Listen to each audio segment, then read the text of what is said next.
Update muna nga tayo sa mundo ng basketball sa paparating na Asian Games. Ito nga SBP at Coach Tim Cone, inilabas na ang complete 30-man pool na gagamitin sa Asian Games na mangyayari sa Japan sa September, at ating alamin kung sino-sino nga ba ang pasok sa 30-man pool ng Gilas Pilipinas.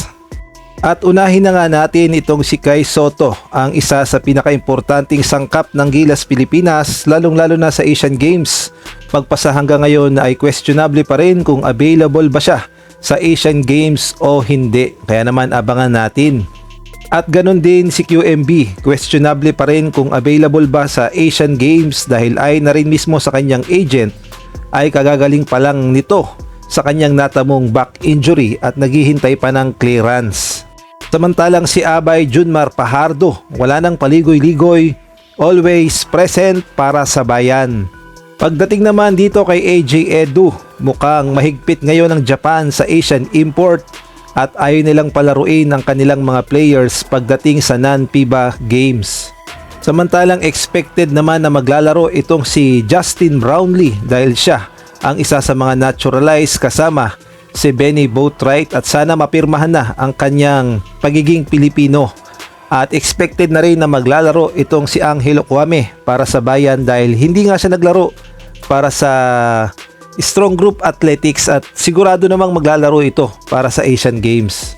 At ito nga good news, nagbabalik Gilas na muli itong si Jamie Malonzo dahil kasama na rin siya sa listahan. Kasama din itong si Troy Rosario at gay na rin itong si Justin Baltasar. Pasok din sa listahan si RJ Abarientos at itong si Juan Gomez Diliano. Pasok din sa listahan si Mike Phillips at nagbabalik Gilas na rin itong si Calvin Optana at itong si Scotty Thompson na hindi nga nakapaglaro nung third window. Kasama din sa listahan itong si Chris Newsam para sa Gilas Pilipinas, at ito nga si Dwight Ramos ay kagaya din ni AJ Edu, mahigpit din ang kanyang kupunan sa Japan kaya naman hindi rin siya makakapaglaro sa Asian Games. At ito nga good news, kasama din sila Berto Robert Bolick para sa Asian Games, at ito nga ang isa pang sharpshooter na si Jordan Heading ay kasama din at pasok sa listahan.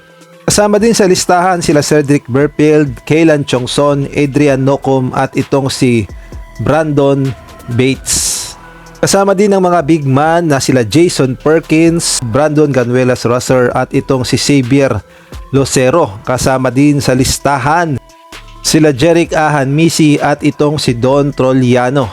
Pasok din sa listahan sa 30-man pool itong si Ryan Aranya, at ang mga na-snub hindi nga napabilang sila Remy Martin, Ken Topin at gay na rin sila Malik Diop at itong si Shawnee Winston. Kinukonsider pa naman ito na local player sa FIBA at pwedeng pwede itong point guard sana sa Gilas sa Asian Games, kaso na-snub sa 30-man pool. At ang isa pa nga sa pinakamalaking pinaghihinayangan na hindi nakapasok sa Asian Games itong si Renz Abando. Ito pa naman ang pinakaabangan ng mga Gilas fans na makapaglaro daw sana sa Asian Games dahil malaki ang impact ni Renz Abando pagdating sa opensa at depensa. Kaya naman malaking tanong, anong nangyari?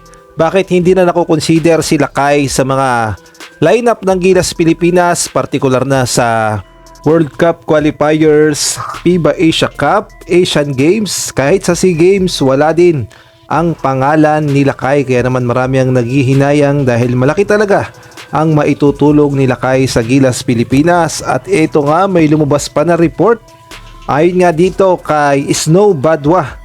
Ito nga sa kanyang post sa kanyang Facebook page, ang sabi niya nga, The Moon Part 2. Alam naman natin ang ibig sabihin nito ay nagmula nga to kay Mikey Williams na humihingi ng napakalaking bayad para maglaro lamang sa PBA. O yun nga yung naging issue ni Mikey Williams. Tapos parang ganito rin yung patunog niya dito kay Renz Abando. Humihingi nga ba ng malaking bayad para maglaro sa Gilas Pilipinas? Ano sa tingin nyo?